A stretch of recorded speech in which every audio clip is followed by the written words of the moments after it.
नमस्कार आज खबर को स्वागत करुच्ची मु कृष्ण आसन देखिबा बड़ खबर। विधानसभा पखाड़ खाइले मुख्यमंत्री ओडिशा संस्कृति और परंपरा सहित पखाड़ बेस जड़ित महाप्रभु जगन्नाथ प्रिय खाद्य होउची पखाड़। पखाड़ दिवस अवसर में विधानसभा पखाड़ दिवस पालित होइची। पखाड़ दिवस पालिछंती मुख्यमंत्री मोहन चरण माझी। पखाड़ खाई पखाड़ दिवस पालिछंती मुख्यमंत्री सह अन्य नेता और मंत्री। आज सकालुआ स्कूल सारा राज्य में आज सकालुआ स्कूल असह्य खरा और गुड़गुड़ी तारीख और समय परिवर्तन कर स्कूल गणशिक्षा विभाग पक्ष विधिवत विज्ञप्ति प्रकाश पाई। प्रथम द्वादश श्रेणी पर्यंत सका 6:30 स्कूल खुली सका 10:30 पर्यंत चलो। यही समस्त जिलापाल गणशिक्षा विभाग पक्ष नोटिस एप्रिल 2 तारिख सका स्कूल गतकाली गणशिक्षा विभाग पक्ष कहुला कि प्रबल खरा को दृष्टि रखी विद्यालय गणशिक्षा विभाग पक्ष तारीख और समय परिवर्तन खरा को दृष्टि रखी स्कूल गुड़िक पीवा पानी व्यवस्था एवं पर्याप्त ओआरएस पैकेट मौजूद रखा को निर्देश देछि विभाग। आईसीसी चैंपियन ट्रॉफी विजेता भारतीय टीम पुरस्कार राशि घोषणा कला बीसीसीआई। एवं भारतीय क्रिकेट दल उपर कोटी कोटी टंका वर्षा करिछि बीसीसीआई। भारतीय क्रिकेट दल बीसीसीआई मोट 58 कोटी टंकार पुरस्कार राशि घोषणा करिछि। प्रत्येक खेलाड़ी को 3 कोटी टंकार पुरस्कार राशि मिलिबो।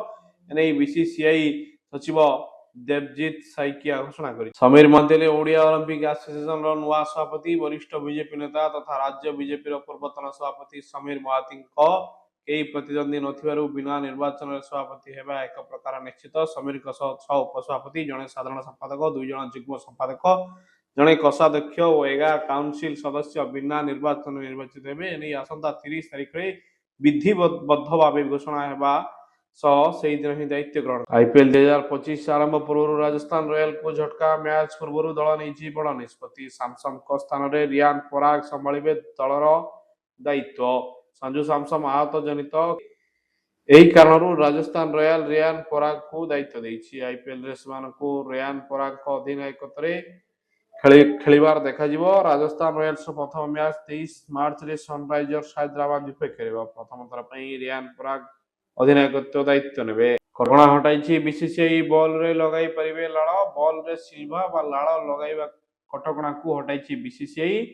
नूतन सीजन आरंभ होगा पूर्व आईपीएल अधिनायक बैठक में यह आलोचना होती। मीटिंग रे आईपीएल अनेक नियम परिवर्तन पर आलोचना करा। कोविड-19 महामारी जो आईसीसी बॉल रे लाड़ व्यवहार पर प्रतिबंधक लगाई निष्पत्ति पेसर मानक बॉल को रिजर्व स्विंग करिवार क्षमता को बाधा देथिला। ये नियम आईपीएल एवं विभिन्न टी20 टूर्नामेंट में लागू करा। आईपीएल 2025 सीजन पूर्व लाड़ लगाइबा पर लागिता प्रतिबंधक उठाई दिया जाय। राज्य में प्रथम रु अष्टम श्रेणी छात्र छात्री पाठ्य पुस्तक बदलिबो। जातीय पाठ्यक्रम अनुसार एनसीईआरटी द्वारा प्रस्तुत पुस्तक सह समांतराल भाव सब श्रेणी नुआ पाठ्य 2026 शिक्षा वर्ष 27 नुआ पाठ्य पुस्तक प्रचलन लक्ष्य रखा जायछि।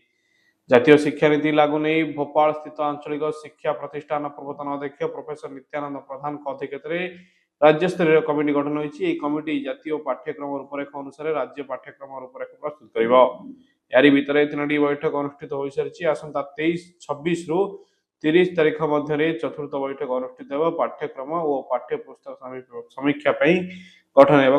आसंता एप्रिल 1 रु भुवनेश्वर गोवा को बढ़ विमान सेवा क्षेत्र में ओडिशा इतिहास रे आउ एक फर्द जोड़ी हो। आसंता एप्रिल 1 तारिख ठारू उत्कल दिवस अवसर में ओडिशा गोवा को सीधा सड़क विमान सेवा उपलब्ध हो। यह नूतन विमान सेवा मुख्यमंत्री मोहन चरण माझी प्रधानमंत्री नरेंद्र मोदी प्रशंसा करछंती। राज्य सरकार को न्यू डेस्टिनेशन पॉलिसी अनुसार भुवनेश्वर गोवा को विमान चलाचल करिवो। आसंता एप्रिल 1 तारिख ठारू प्रति मंगलवार, बुधवार, गुरुवार और शनिवार दिन भुवनेश्वर गोवा को विमान चलाचल करिवो।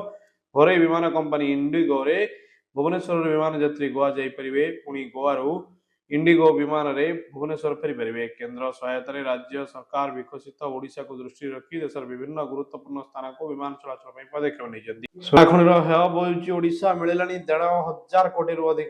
राज्यर पश्चिम और दक्षिणांचल में माटी तले खुंदी होई रही सोना।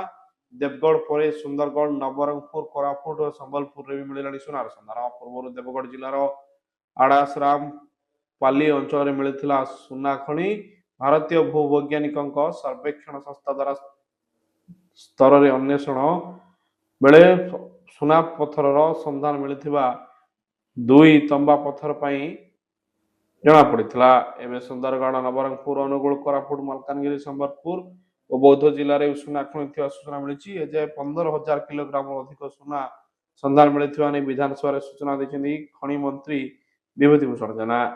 ଆଜି ପାଇଁ ବୁଲେଟିନ୍ ଏତିକି। ସମସ୍ତଙ୍କୁ ଧନ୍ୟବାଦ।